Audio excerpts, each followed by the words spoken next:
My name is Camille Preston. I'm the founder and CEO of AIM Leadership, which is a leadership development company focused on helping leaders accelerate businesses, develop their capacity, collaborate more effectively virtually. We work with a wide range of entrepreneurs, women, folks who are really growing their companies to the next level. I'm from Cambridge, Massachusetts, which is a wonderful place in terms of entrepreneurship and incubation and lots of really dynamic things growing, just like here in Vegas. My background is actually I'm a psychologist by training, and I was doing a lot of work with police executives, police chiefs from large jurisdictions. And actually my first day on that job was 9/11, which is the day that law enforcement changed from hometown security to homeland security. So all of a sudden you had a wide range of really passionate police chiefs, police executives who were good at what they did, but all of a sudden had a whole new set of responsibilities. And so I was naturally thrust into this opportunity of really helping them cultivate their leadership to respond to what they need, what their communities needed. And that just unleashed a whole passion of mine to work with really smart people who are really committed to connecting, engaging, developing, growing, expanding their impact.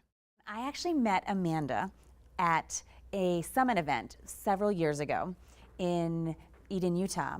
And I was out about a year ago to do some work. I have a number of clients on the Strip, different casinos that I've worked with for years. So I was out visiting folks. I was out to about here. I was about 5.5 months pregnant, and she said, you know, we're doing a special week on women. I know you have a passion. You do a lot of work with women leaders. Would you be willing to come out and speak? So that was my first experience coming out to Catalyst Week. Loved what they were doing. Loved the idea of bringing together talent.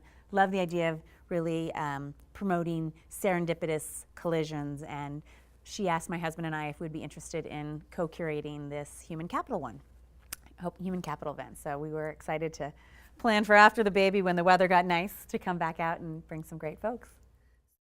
My husband's company, he's a executive recruiter in the mobile space, Ideal Wave Solutions, and my company, AIM Leadership. We have a shared passion for bringing in the right talent, developing talent, and really helping people accelerate their businesses and create quality lives. And it really seemed like a natural intersection with what the Downtown Project is trying to do, helping grow businesses, create impactful organizations, and cultivate experiences going forward. So when Amanda asked us if we were interested in collaborating, we were thrilled for the opportunity to really think into the future about what is human capital. And we've had a wonderful group of folks who've come in for the weekend and really some interesting conversations that have really inspired some new ways of thinking. This is not my first time to Vegas. I've done a number of trips for business. I have a number of clients on the Strip in the casinos that I've worked with over time. I've done some work with Zappos, and I've done some work with Mars, and FLMs is here. So I've spent a fair amount of time in Las Vegas, and it's really interesting to see how many different parts of Las Vegas there are, and really starting to think about what is the whole new possibility that they're creating here in the Downtown Project. And it's really fun to see how that's evolved. I was lucky, I spent a couple days with clients before Catalyst Week started. It was interesting to hear from my clients on the Strip how they're watching this and how that's impacting their businesses.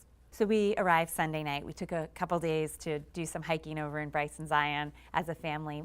And then we came on Tuesday evening and spent some time really connecting with folks. And I think the thing that has been really most inspiring is connecting with some of the folks that I have seen as thought leaders who I actually hadn't met but brought into the event. Dr. Dana Ardi, Andy Stefanovic, Ivy Ross, who's a dear friend but an absolute inspiration, and really hearing their ideas bounce off different folks who are incubating businesses and really thinking about that next step. So it's fun to have people together and overlap and connect and hear stories and watch conversations unfold over time. So that's been definitely very fulfilling. Really, one of the things that I was surprised by coming this time was to see both how much the Downtown Project has really grown in a year, but then also to watch Zappos in their transition into this new facility and starting to see how a company grows and evolves and adapts to new business. And it's interesting because they're so passionate about culture, and it's interesting to see them adapt and grow their own businesses. And we work with so many leaders who are scaling companies and trying to accelerate the pace of business, seeing that we all go through ebbs and flows and transitions and really have to reconnect into what it is that matters most. I would say a second thing that's really been inspiring about this conversation, another great inspiration about the time that we've taken here, is the idea of looking at collisions, co-working, and connectedness, and thinking, what is it that creates such a unique experience here in the downtown project?